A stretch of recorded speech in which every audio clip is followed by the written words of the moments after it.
Well, for a lot more on all of this, we're now being joined by one of the most respected industrialists in the country. Mr. TV Narendran is the managing director of Tata Steel, one of the largest steel companies in India. He's also headed CII. Mr. Narendran, thank you for joining us on the India Story. How do you think this budget addresses what CII has been asking for, what you in industry have been asking for? What are the big ticket announcements today that you think are really going to have an impact on the Indian economy? I think, Vikram, in many ways, it addresses a lot of us of the industry and of CII. I think for the last few years, we've been saying that please keep focused on infrastructure. I think every year the allocation has increased, which is positive. And I think we're seeing money being spent on the ground in some sense of the term, because the focus on infrastructure has a huge multiplier effect. It helps cement, it helps steel, it helps automobiles, it helps construction equipment.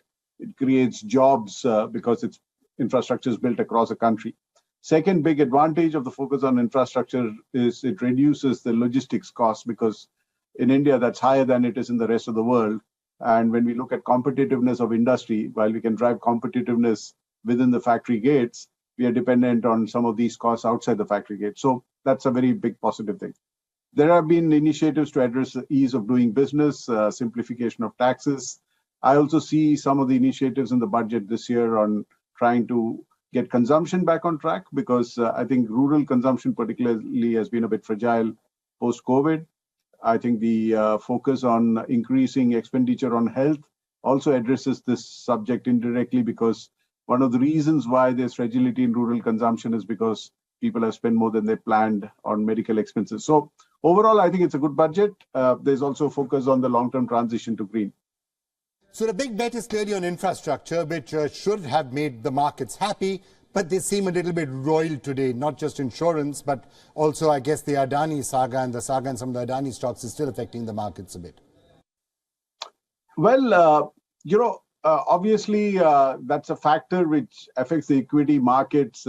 But, if you really look at the infrastructure which is being built, I think there are multiple industries, multiple companies involved. So, India traditionally has been more consumption-led growth, unlike many developing countries, including China, which has always been, at least for the last 2 decades, investment-led growth. In fact, China is trying to make this transition to a consumption-led growth kind of economy.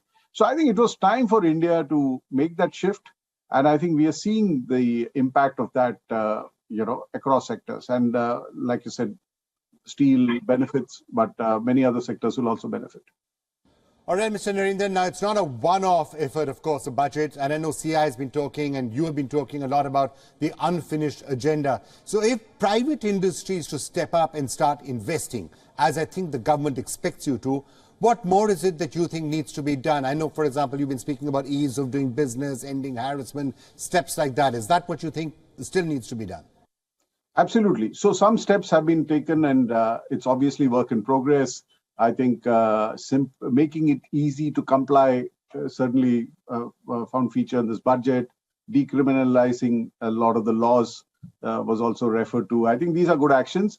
But also, I think as a country, if we really want to be an attractive investment destination, we need to really be aligned at the center, at the state, at the district, because oftentimes industries struggle with local issues, and hence, I think the fact that you really need to work hard to attract investments from the private sector is something which everyone needs to recognize. Even as a country, we are still continuing to compete with other countries who are also potential investment destinations. Similarly, at the state level, I know that many states are competing very aggressively with each other, but there's so much more we can do. And I think while the Indian investors, Indian entrepreneurs will be more indulgent when you are trying to attract foreign capital, they probably will be less indulgent. So we just need to be a bit more careful on that. Yeah.